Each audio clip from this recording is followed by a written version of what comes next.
dalam satu razia gitu, hasil tes urin positif itu bisa menjadi dasar buat aparat menahan seseorang.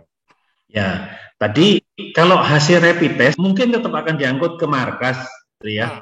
Nah, di sana kan akan dilakukan pendalaman. Gini, Pak, saya tidak kedapatan memiliki narkobanya gitu. Hanya tes urinnya aja yang positif. Iya, biasanya tetap akan dibawa ke markas karena dari mereka mendasarkan pada pemeriksaan awal tadi. Kalau itu hasilnya baru dari rapid test urin itu tidak bisa ke ranah pengadilan. Dan hak menahan itu mereka hanya 3 kali 24 jam atas asumsi perkiraan awal.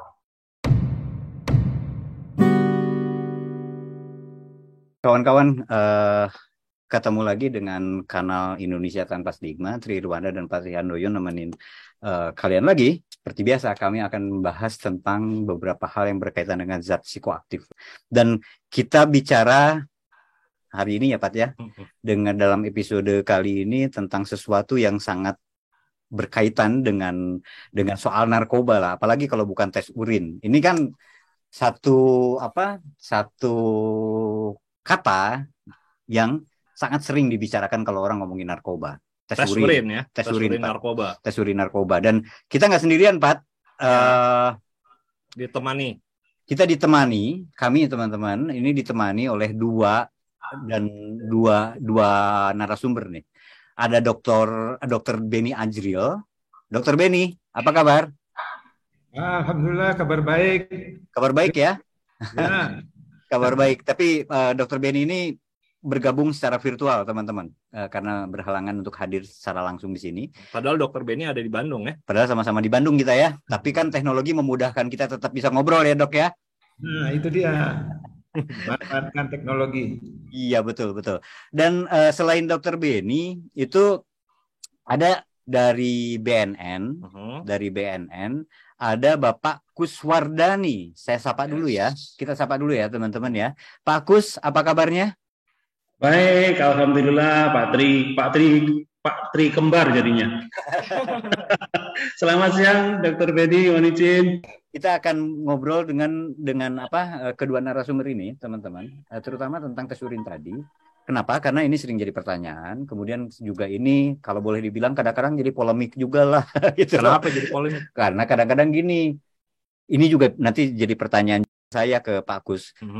Di tengah sebuah demonstrasi itu kok ujuk-ujuk saya pernah dengar beritanya ada tes urin segala tuh, Pak, gitu. Pada mahasiswa yang ditangkepin itu pernah loh, Pak. Itu pernah jadi berita. Kok ngapain sih gitu orang yang demo kok dites urin gitu. Nah, mungkin Pak Kus ini punya jawabannya. Ada alasan di balik itu barangkali. Itu yang perlu diketahui orang juga, Pak Kus. Nah, kita nggak akan berlama-lama, Pat. Saya akan ngobrol dulu dengan Pak Kus barangkali ya, Pat ya. Yes. Kita ngobrol dulu dengan Pak Kus, teman-teman. Pak Kus, kalau tes urin itu sebetulnya ini pertanyaan yang sangat mewakili awam ya. Tes urin itu kan yang dites tuh urinnya. Nah, apa sih zat apa saja sih yang bisa terdeteksi oleh tes urin ini, Pak Kus? Ya. Sebelum nanti mungkin sebenarnya ya setahu saya Pak Kus punya paparan dulu ya tentang tes urin. Tapi mohon dijawab dulu yang barusan deh. Saya kadang-kadang penasaran itu. Pak Kus, silakan. Sebenarnya ini Pak Tri. Jadi sebenarnya dalam pengujian atau pemeriksaan urin itu tentunya kalau yang umum di Indonesia gitu sebenarnya ada keterbatasan juga.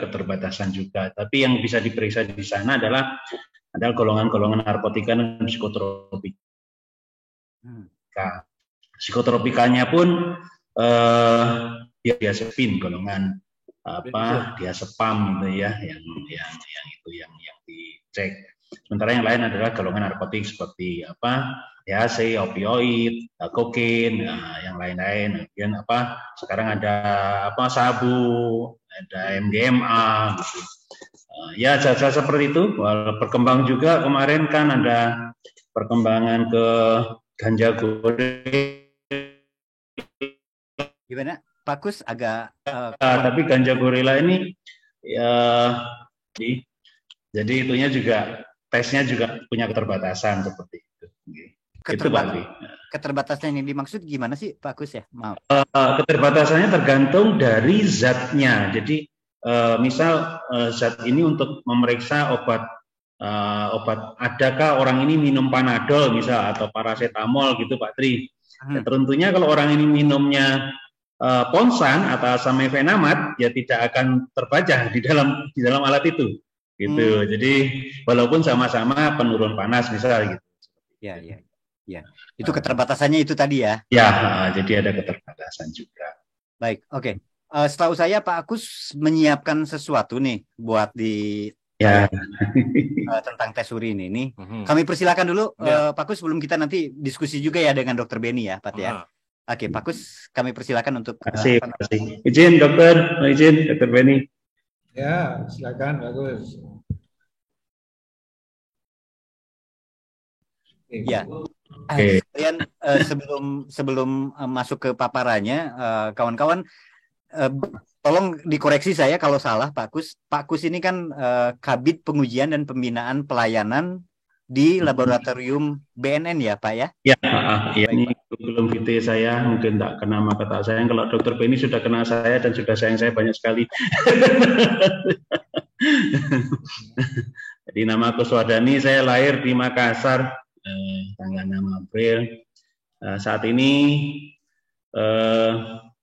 berdinas di BNN, tadi disampaikan sebagai Kabid Pengujian dan Pembinaan Layanan di Pusat Laboratorium Narkotika BNN. Izin jadi tes narkoba saya hanya membuat ini, jadi alur singkat saja sebenarnya. Subjek tes tentunya banyak subjek tes yang kita ini tadi mungkin terjadi dalam demo tiba-tiba ada pencuplikan beberapa demonstran untuk dites. Tentunya ini terkait mungkin nanti dikaitkannya dengan crime related drugs gitu ya, atau mungkin terjadi crime related drugs atau juga mungkin istilahnya kejadian-kejadian yang tidak diinginkan yang terkait dengan mungkin ada pengaruh-pengaruh obat atau dari yang demonstran mungkin sudah dipengaruhi oleh obat, mungkin itu ada seperti itu. Sering sekali kita kalau pada waktu mudik itu juga ada pengetesan di terminal-terminal terhadap sopir-sopir akap, itu juga oleh Jasa Marga biasanya dilakukan pengetesan juga terhadap sopir. Kemudian juga terkait mahasiswa, siswa dan keluarga. Tentunya tes ini bisa dilakukan mandiri sebenarnya dan juga bisa melalui laboratorium untuk penentuan lain. Sedangkan untuk tujuan tentunya banyak sekali Pak. Tadi mungkin ada untuk keamanan umum tadi disampaikan terkait kejahatan-kejahatan ataupun mungkin juga untuk pencegahan dini dari baik diri sendiri, keluarga, masyarakat, pendidikan, dan juga untuk pro justisia, untuk pengadilan yang diperlukan terkait untuk kegiatan pro justisia. Itu jadi mungkin itu selintas yang mungkin bisa kita baca dari penggunaan tes ini. Jadi saya rasa ini nggak perlu undang-undang narkotika. Sebenarnya pemerintah itu narkotika itu kepentingannya ada 4, tujuan penyediaannya adalah terjaminnya ketersediaan narkotika untuk kepentingan layanan kesehatan dan garing atau pengembangan iptek. Kemudian mencegah, melindungi dan menyelamatkan bangsa dari penyalahgunaan. Kemudian yang ketiga adalah pemberantasan yang peredaran gelap. Kemudian menjamin pengaturan upaya rehab untuk para pecandu dan penyalahguna. Ini Pak Tri sampel-sampel yang sering kita uji, yang sering diujikan juga mungkin di tempat lain. Ada urin, rambut, yang mungkin selama ini yang diketahui urin ya. Jadi sebenarnya banyak yang bisa kita ujikan. Jadi ada ini. Saliva ya. Saliva bisa juga dari air liur bisa juga.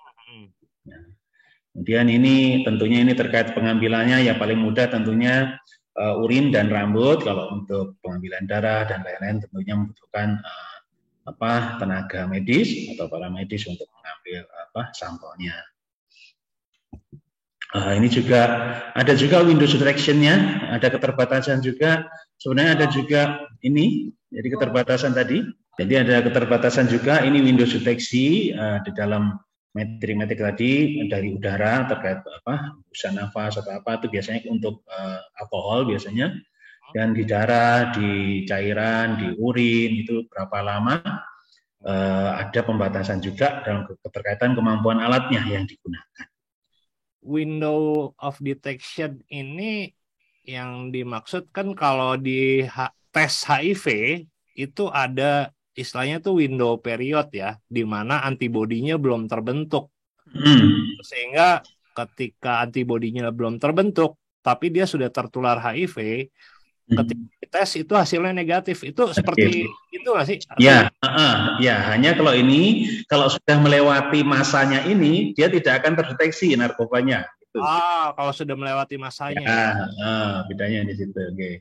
Oke, iya, siap. Ya, lanjut. Nah, ini tahapannya.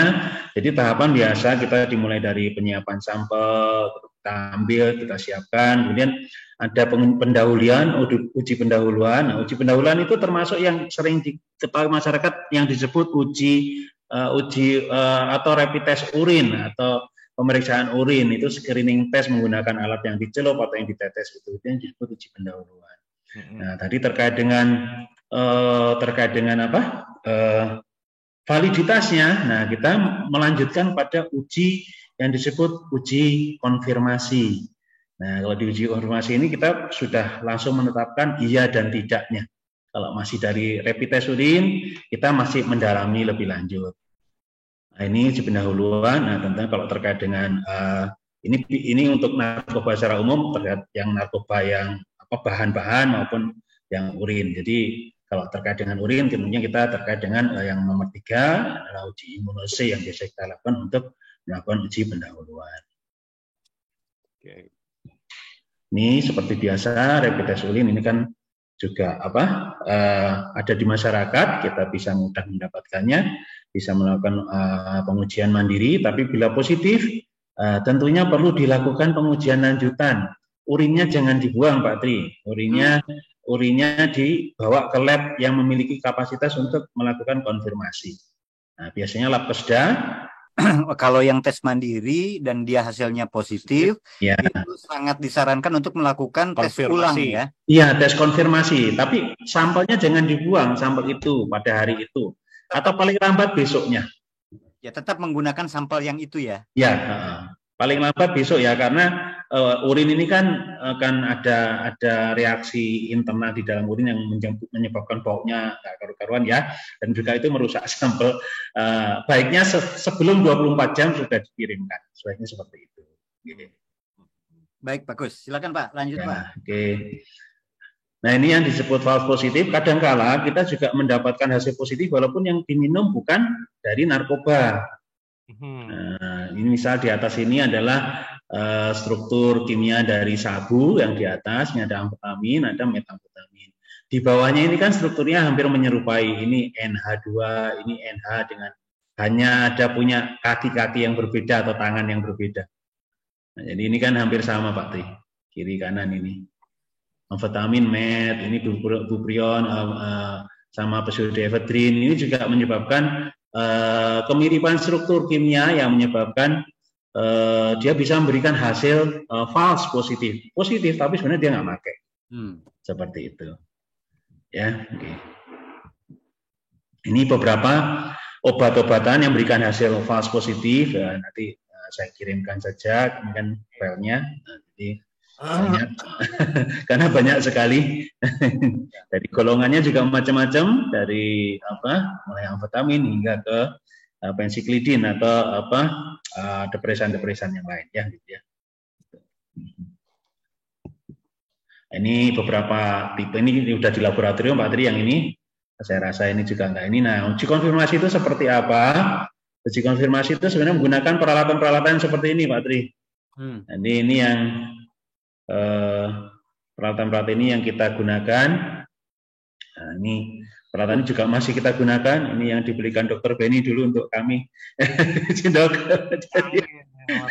Masih kita pakai Dok peralatannya dan masih masih top. Jadi ini ada disebut macam-macam namanya, dari inframerah, portable inframerah, portable Raman, ada gas kromatografi yang di bawah gizi itu gas kromatografi, ada mass spec, ada thermal aspiration. Nah ini yang kanan, paling kanan FLLC itu ultra fast liquid kromatografi. Ya. Itu untuk memisahkan semua. Jadi zat itu benar-benar ini atau bukan. Nah, jadi ini pendeteksi kimia. Nah, ya. Nah ini alat-alat kita banyak, sudah berkembang banyak. Sekarang kita juga mendeteksi, jadi narkoba itu kita deteksi sampai asalnya dari mana, bahan bakunya, sampai kita ke sana sekarang. Menggunakan isotopnya yang kita cek. Jadi isotop itu bukan hanya untuk batu-batu purbakala, itu kita gunakan juga untuk ngecek narkoba juga. Itu bisa ketahuan ya, Pak ya? Kenapa? Bisa ketahuan dari mana asalnya gitu. Iya, walaupun misal kita tangkap misal orang Afrika, tapi ternyata barangnya dari Cina, ketahuan barangnya asalnya dari mana. Dia hanya sebagai kurir, sebagai pengirim, atau memang asli dari dia pemproduksi di sana, di negara sana. Ketahuan dari barang tersebut bisa kita deteksi. Bahan bakunya tadi ya, kata Pak Kus ya. Bahan bakunya. Baik. Jadi deteksi terhadap namanya itu profil narkoba yang di ini kita cek, tapi tentunya kita cek juga berdasarkan mana yang bisa menggunakan ini ya, statistik istilahnya, kita kira-kira mana kasus mana yang perlu dideteksi lebih lanjut. Bukan yang bukan kelas kecil-kecil gitu yang kita perkirakan ini kelas besar seperti itu. Nah, ini tadi terkait dengan peralatan, jadi muncul gambar-gambar seperti ini dalam peralatan kita. Ya mungkin itu gambarannya. Jadi Pak Tri, kalau di dalam lab pengujian itu tentunya tidak asal uji. Jadi tentunya di lab itu ada konfirmasi tadi sehingga memastikan bahwa itu adalah zat tersebut. Jadi bukan hasil dari yang kemungkinan hanya positif gitu dok, seperti itu. Mungkin seperti itu. Mungkin ada tambahan dari Dr. Benny, mohon izin dok. Baik, silakan Dr. Benny. Ya, ada 3 hal yang disampaikan Pak Kus tadi. Yang pertama, yang tes urin ini yang paling mudah itu kan rapid test itu ya. Ya, yang umum dikenal oleh masyarakat. Ya. Yang itu siogianya itu harus, untuk memastikan siogianya harus ditindaklanjuti dengan tes konfirmasi tadi. Nah, tes konfirmasi ini nggak semua lab bisa kan. Kalau di Bandung bisa di Labkesda itu. Di Sukajadi itu ya, bagus ya. Ya, udah Sukajadi siap. Nah, yang ketiga, ya menurut bagus, bahan yang diuji positif di dalam urin itu bisa dideteksi ini asalnya dari mana ya. Ini penting juga kan. Iya. Melihat trafficking daripada zat ilegal ini. Ya, Pak Kus, berkaitan dengan peralatan yang dimiliki BNN itu kan kelihatannya canggih tuh. Saya membayangkan tadi segala sesuatunya sangat laboratorium ya sifatnya. Ya. Tapi di satu sisi masyarakat juga bisa melakukan tes urin sendiri ya. Tadi ada tes ya, tes mandiri. Nah, saya sih ingin tahu begini dari kacamata Pak Kus dan mungkin juga Dr. Benny, itu kan dengan banyaknya peralatan disebutlah di marketplace, alat tes urin sendiri sehingga orang bisa ngetes sendiri. Itu akurasinya seperti apa ya alat yang sering dipakai oleh orang untuk tes sendiri itu? Atau yang beli di apotek gitu kali ya? Ya. Jadi ini Mas, tadi saya sampaikan rapid test itu sebenarnya punya keterbatasannya tadi. Jadi misal kan ada yang parameternya istilahnya. Parameternya kan ada banyak, ada yang 1, 2, 3, 4, 5, 6, 7, 8, sekarang bahkan sampai 15. Sampai 15. Ya, jadi itu tergantung dari parameter apa yang dimiliki, dan alat ini memiliki keterbatasan tadi terkait dengan zat-zat yang bisa mengganggu Tadi ada nanti zat-zat yang bisa mengganggu yang tadi saya sampaikan, ada slide-nya tadi yang banyak obat-obat yang bisa mengganggu, bahkan termasuk obat-obat mah. Ada obat mah yang disebut cimetidin, ranitidin, itu kadang bisa memberikan hasil positif pada seolah-olah dia menggunakan sabu padahal minum obat mah. Jadi alat rapid test itu memiliki kelemahan itu. Kalau dari sisi deteksinya cukup baik, hanya tadi dari sisi spesifikasinya itu yang kurang pas. Jadi ya memang efektivitasnya tetap bagus, dalam arti sebagian besar bisa mendeteksi zat-zat yang kita pengen cek gitu ya, seperti itu. Hanya memang tadi yang saya sampaikan, bila membutuhkan pengujian lebih lanjut, sebaiknya diujikan lebih lanjut. Seperti misal terjadi nih, katakanlah terjadi polisi mengadakan razia bla bla bla bla, ternyata orang ini sebenarnya hanya minum obat ranitidin. Waktu dia ditangkap dari rapid test urin, memang dia akan dibawa ke markas, ditanyain kan. Nah itu sebenarnya di markas yang ditanyain dia pakai apa. Kalau dia ngomong sumpah saya nggak pakai gitu, silakan rapid test urin saya dites lebih lanjut gitu. Itu bisa digunakan untuk itu. Jadi masyarakat punya hak untuk itu ya, Pak. Punya hak. Dan sekarang lab BNN yang di Lido juga sekarang menerima dari masyarakat, hanya ada biayanya. Jadi sudah ada peraturan pemerintah tentang pendapatan negara bukan pajak. Jadi misal ada keluarga yang mengadakan pemeriksaan mandiri kepada putra-putranya atau keluarga itu semuanya, kemudian ada yang perlu dikonfirmasikan ke lab BNN, boleh, itu ada biayanya, dan itu sesuai dengan tarif yang ditetapkan oleh negara, ada peraturan pemerintahnya. Gitu. Boleh disampaikan Pak Kus, berapa rupiah kah itu? Seingat saya aja sekitar 300-an ribu. Satu sampel urin. Iya. Satu sampel urin. Baik. Ya. Baik, terima kasih Pak Kus. Satu sampel urin untuk satu zat gitu ya maksudnya? Ya, enggak. Intinya apa yang mau dikonfirmasikan akan ada kebaca semua Mas sebenarnya. Ya, jadi nanti minum apa gitu kan. Walaupun kita nanti tujuannya meriksa sabu, tapi ternyata dia menggunakan zat yang lain juga akan ketahuan. Juga. Iya. Deteksi gitu juga ya, Pak Kus. Iya. Gitu. Ini dong, saya mau ngulang tadi kan misalnya gini, ada razia gitu ya. Misalnya saya terjaring razia, kemudian dites urin, saya habis minum obat mah itu ya, kan sabunya positif tuh.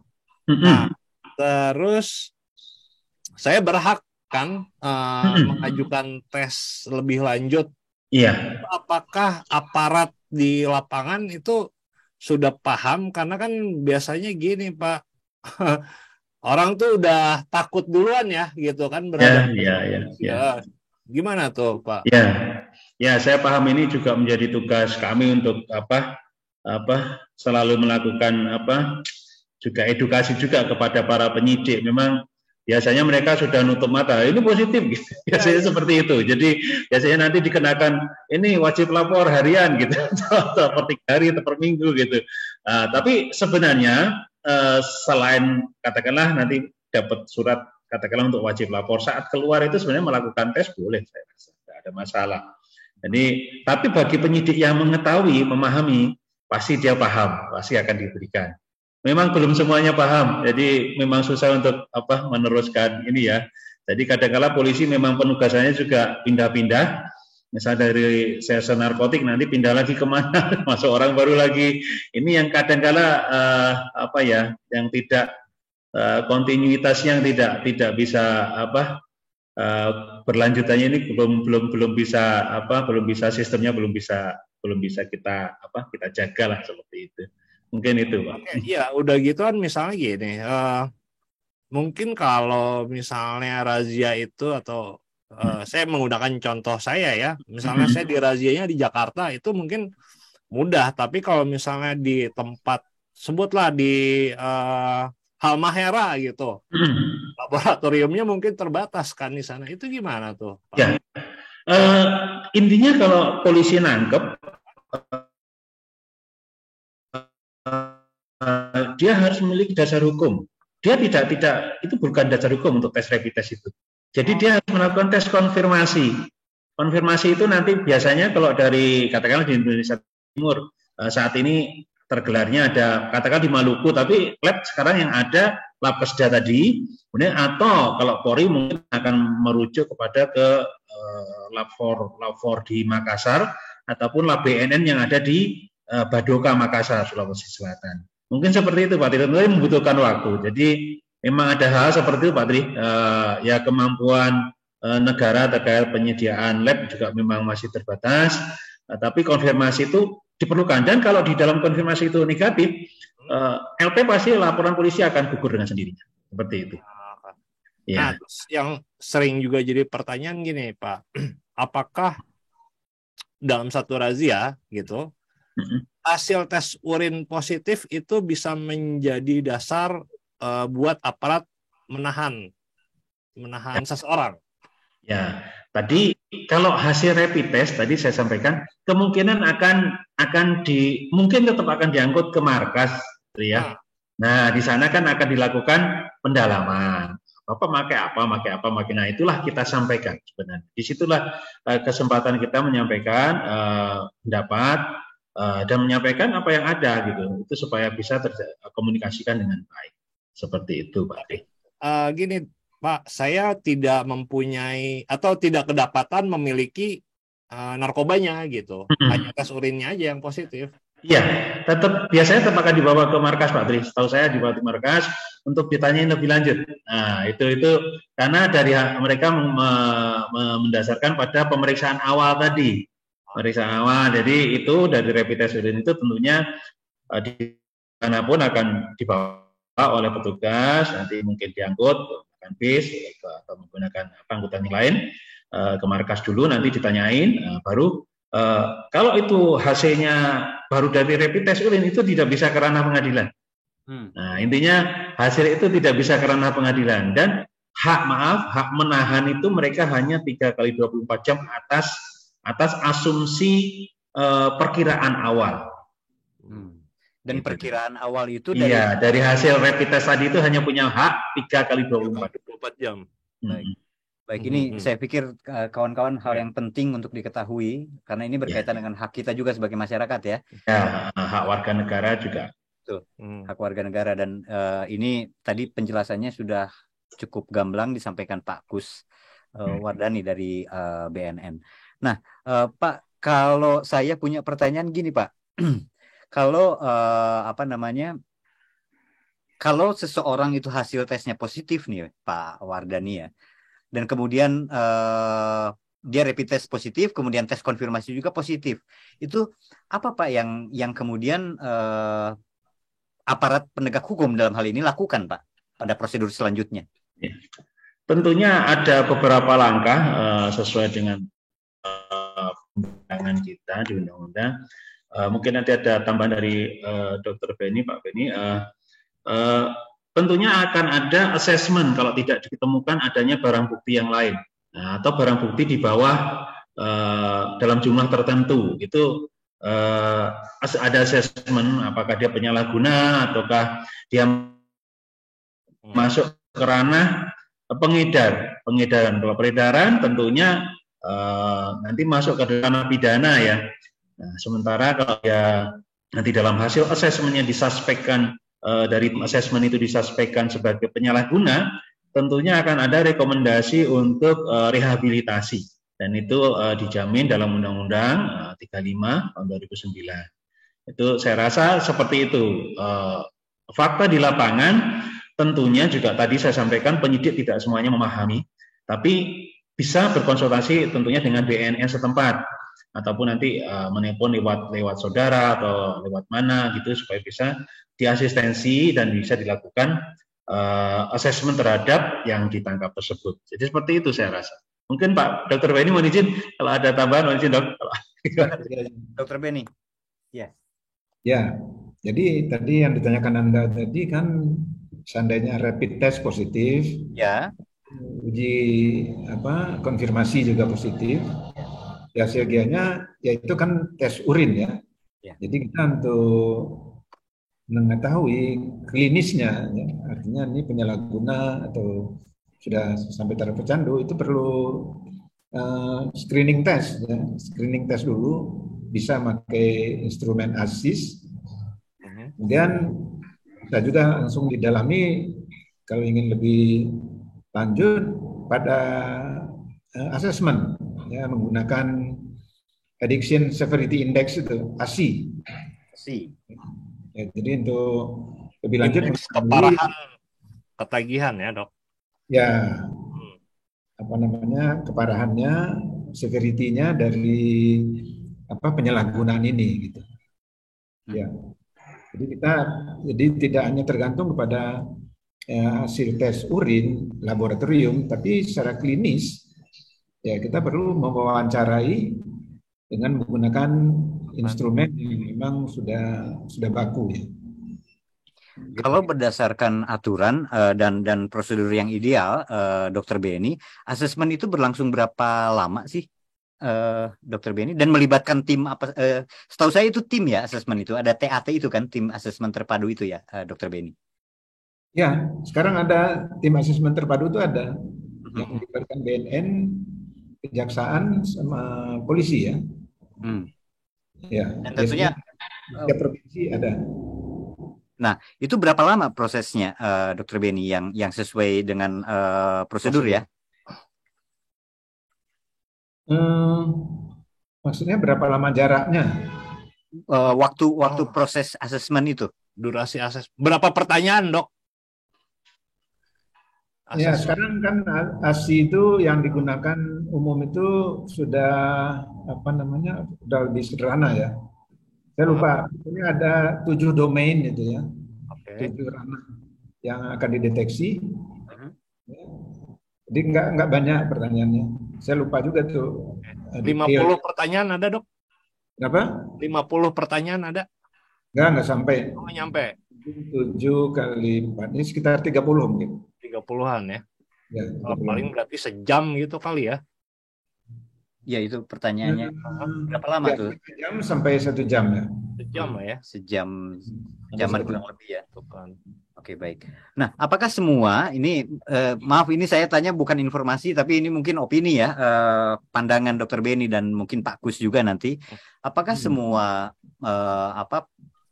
perangkat, katakan saja, di kelembagaan yang mengatur tentang asesmen ini sudah siap semua di semua daerah, Dokter Beni, menurut kacamata Dokter Beni? Karena sering saya dengar gini, asesmennya jadi ini gosip-gosip ya yang sering saya dengar ini. Kadang-kadang asesmennya cuma basa-basi aja, atau mungkin bahkan ada yang mungkin juga tidak dilakukan asesmen misalnya. Itu gimana sih menurut Dokter Beni? Formalitas aja gitu ya. Basa-basi atau formalitas gitu kadang-kadang. Gimana tuh, Dok? Padahal kan asesmen ini hal yang sangat penting kalau saya lihat, kalau kami lihat. Ya, betul sekali, Nanda. Ya, asesmen itu kan akan menentukan sekali nanti hasilnya itu menentukan sekali tindak lanjut berikutnya kan. Dan itu petugas asesmen itu kan sudah dilatih. Ya. Ada trainingnya khusus tuh dan mendapat sertifikat. Jadi seyogianya memang asesmen itu dilakukan profesional. Nah, tapi saya nggak tahu bagaimana kemampuan orang yang dilatih itu, ya mungkin beragam juga ya. Saya kurang pasti itu. Baik. Bagaimana Pak Kus, kalau menurut Pak Kus, apakah kualitas asesmennya dan kemudian juga kemampuan tim asesmen ini memang merata di semua tempat ini? Berkaitan dengan katakan saja ini sekalian saya mengklarifikasi gosip-gosip yang beredar ya. Seringkali kan terdengar seperti tadi gitu gosipnya. Gimana Pak Kus? Mungkin bisa menambahkan penjelasan Dokter Beni. Tadi sebagaimana disampaikan Dokter Beni, sebenarnya tim asesmen itu adalah tim yang sudah terdidik sebenarnya. Jadi tentunya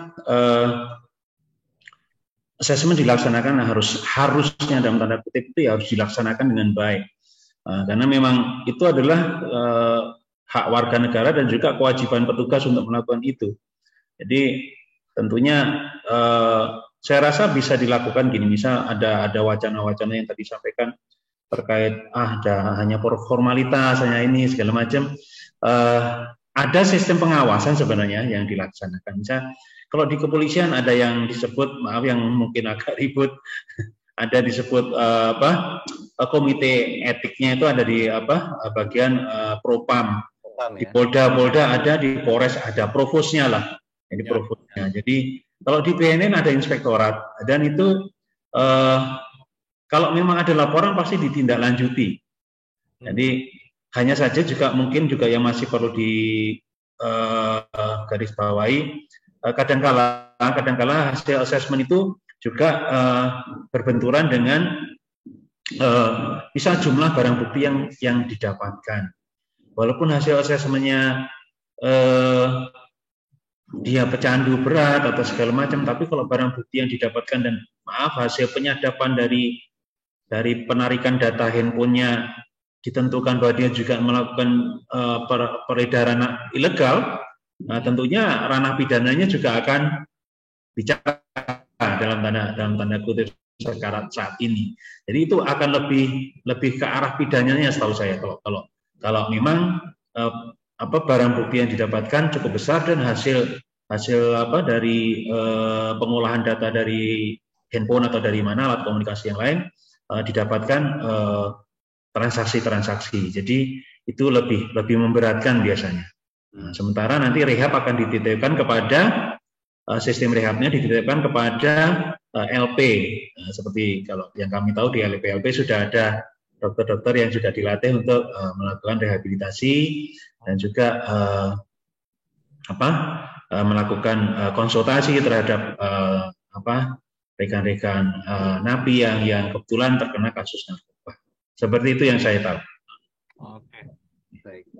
Gini, Pak, tadi kan Pak Kus itu menyebutkan ada 4 tujuan undang-undang narkotika kita ya, menjamin ketersediaan, kemudian menjamin rehabilitasi juga, kan, terus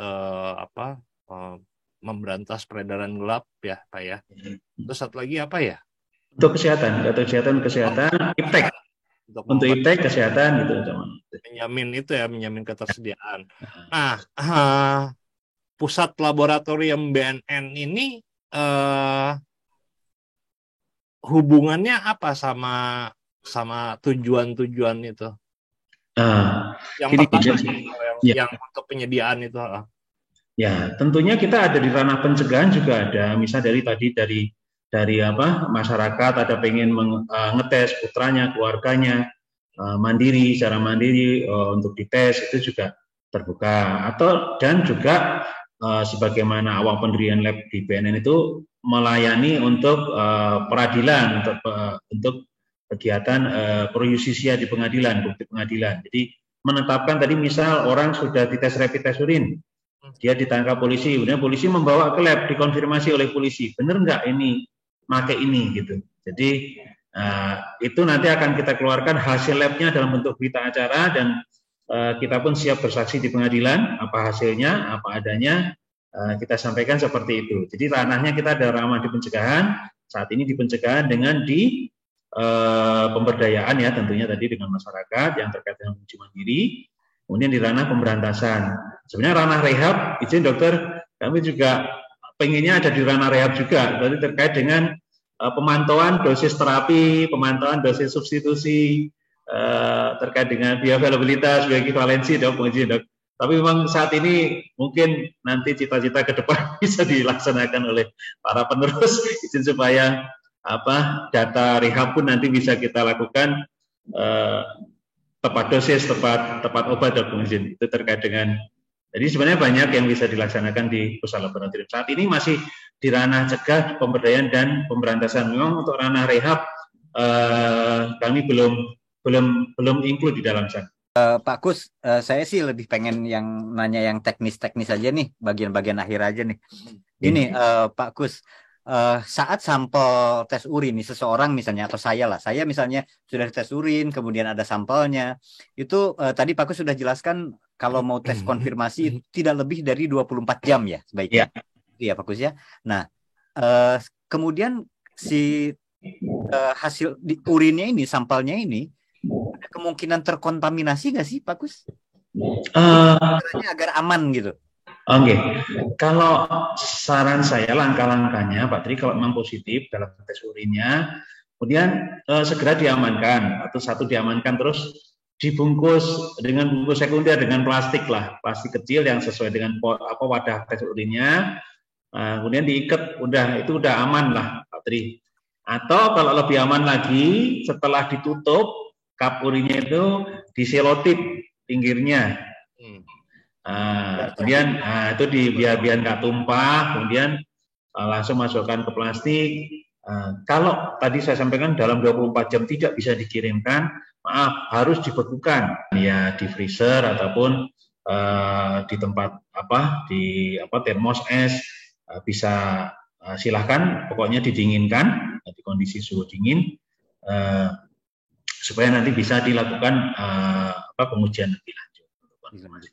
Nah, Pak Kus, saya pernah dengar juga, jadi sampel urin ini dari hasil tes urin ini bisa terkontaminasi oleh beberapa hal, misalnya bahkan tisu toilet gitu, kemudian feses gitu. Itu betul nggak sih, Pak Kus? Atau kena rambut misalnya? Kalau di kami intinya urin datang itu urin yang kami uji, Pak Tri. Bukan kontaminasi kan ini. Makanya tadi untuk pengamanannya harus segera ditutup, bisa-bisa itu segera ditutup dengan ininya. Dan tutupnya harus kita nomorin sama dengan cupnya, penampung urinnya, jadi supaya tidak tertukar antar orang yang diperiksa. Nah, nanti di lab baru kita akan lakukan pengujian seperti itu, Pak Tri. Ya, kalau di lab prosedur SOP di lab sudah insya Allah sudah melalui tahapan yang banyak, tidak ada kontaminasi. Tapi kalau di luarnya dari penyidik ataupun dari masyarakat, nah ini yang harus mengamankan sampel urinnya ini dengan baik. Ya, caranya yang paling utama tadi kata Pak Kus, ya ditutup ya. Langsung tutup, diamankan, dirapetin gitu Pak, diamankan. Baik. Selotip yang aman. Ya. Oke. Baik. Pak Kus dan Dr. Beni, mungkin bagian terakhir ini ada hal yang penting lainnya yang perlu diketahui orang nih, penonton kami tentang tes urin ini. Tes urin itu adalah salah satu alat untuk mendeteksi apakah seseorang itu menggunakan narkotika ataupun psikotropika. Ya. Tapi tidak menjelaskan secara klinis apakah dia ini seorang penyalahguna atau seorang pecandu. Kalaupun tes urinnya positif, itu pun harus dilakukan tindak lanjut konfirmasi. Untuk menentukan apakah seseorang ini seorang penyalahguna atau pecandu narkoba itu perlu pemeriksaan klinis yang dilakukan oleh dokter yang berkompeten, ya bisa menggunakan instrumen ASIS. ASIS itu alkohol, smoking, dan substance screening test. Itu untuk screening awal. Nah, itu bentuknya pertanyaan-pertanyaan ya, Dok, wawancara. Ya, itu bentuknya pertanyaan itu sangat sederhana ya. Untuk pertanyaan, dan nanti bisa dilihat apakah ini dia tidak menggunakan zat atau penggunaannya moderate, sedang ataupun berat. Ya. Dan bisa langsung juga ditindaklanjuti biasanya dengan konseling, atau kalau dia berat bisa dilakukan referral, rujukan yang lebih kompeten. Kalau ASIS itu bisa digunakan pada tingkat puskesmas, itu bisa. Oh, bisa ya? Ya, bisa. Tingkat puskesmas memungkinkan sekali ya? Ya, mudah sekali ya. Itu memang simpel yang di alat screening yang dikeluarkan oleh WHO dan sudah diadopsi juga oleh Kementerian Kesehatan.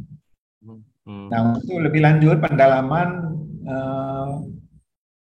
keterlibatannya di dalam adiksi ini, ya, apakah dia penyalahguna atau ada ketergantungan, nah itu bisa menggunakan nanti ASI itu, Addiction Severity Index, yang juga sudah divalidasi di Indonesia.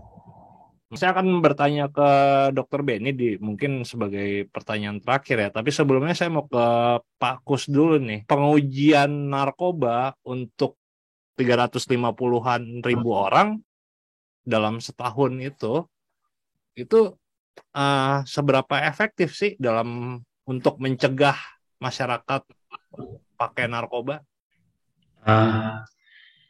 Mungkin bukan dalam kaitan mencegahnya, tapi saya rasa gini Pak, yang lebih ditekankan adalah upaya negara untuk melindungi warganya. Jadi artinya negara memberikan upaya dalam bentuk sampling kepada kementerian, kepada lembaga pendidikan, kepada masyarakat, dilakukan screening urin. Semakin banyak yang tidak positif, itu malah semakin membahagiakan kita kan. Dalam arti berarti negara kita baik-baik saja. Jadi dalam arti narkoba, dalam keterkaitan narkoba. Jadi sebenarnya itu adalah hal yang sampai kita pastikan ke prevalensi penyalahguna kita sudah turun sekian berapa 0, berapa persen atau mungkin di bawah 1%, mungkin baru kita bisa melangkah, sudahlah kita nggak perlu screening lagi. Tapi kalau saat ini saya rasa itu tetap cara efektif untuk mencegah di masyarakat. Jadi supaya di kelembagaan, di pendidikan, di tempat-tempat lain, pekerjaan itu tentunya kita perlu melakukan pencegahan dini, karena memang screening urin ini adalah upaya dini, pencegahan dini dalam penyalahgunaan itu, supaya bisa kita terapi lebih lanjut, supaya tidak menjalar kepada pidana yang lebih lanjut. Mungkin seperti itu. Itu ya, karena biayanya ini cukup besar ya Pak ya, kalau menggunakan tes rapid aja ya, yang harganya antara 60 sampai 120 ribu itu untuk 350-an ribu orang, biayanya itu sampai 31 miliar gitu dalam. Ya. Sementara ada hal lain Pak Tri, biaya kerugian ekonomi kita dalam riset BNN dan UI tahun 2017 saja, yang terakhir baru itu riset kerugian ekonomi dan kesehatan itu serta sosial 84,7 triliun ya, penyalahgunaan. Ya, jadi menurut kami itu masih relevan lah untuk dilakukan oleh Kedeputian. Saat ini kan dengan Inpres nomor 2 2021 itu kementerian-kementerian itu kan diwajibkan mereka melakukan mandiri oleh kementerian. Jadi BNN nanti mengumpulkan data untuk dilakukan laporan dalam tahunan itu. Jadi seperti itu Pak Tri. Nah, tadi pertanyaan saya terakhir ke Dr. Benny sudah dijawab oleh Dr. Benny. Nah, ke Pak Kus nih terakhir nih. Sekalian Pak Kus, apa Pak Kus yang perlu diketahui oleh penonton kami tentang tes urin yang paling penting diketahui? Selain tadi manfaatnya sudah disampaikan oleh Pak Kus, caranya agar melindungi sampelnya agar aman itu sudah disampaikan. Apalagi hal penting lainnya? Silakan. Mungkin berpesan aja ini kepada masyarakat, istilahnya narkoba itu bukan untuk dicoba-coba. Jadi narkoba itu membahayakan pada tahap-tahap tertentu. Jadi makanya negara memberikan perlindungan dan juga pelarangan terhadap penyalahgunaannya.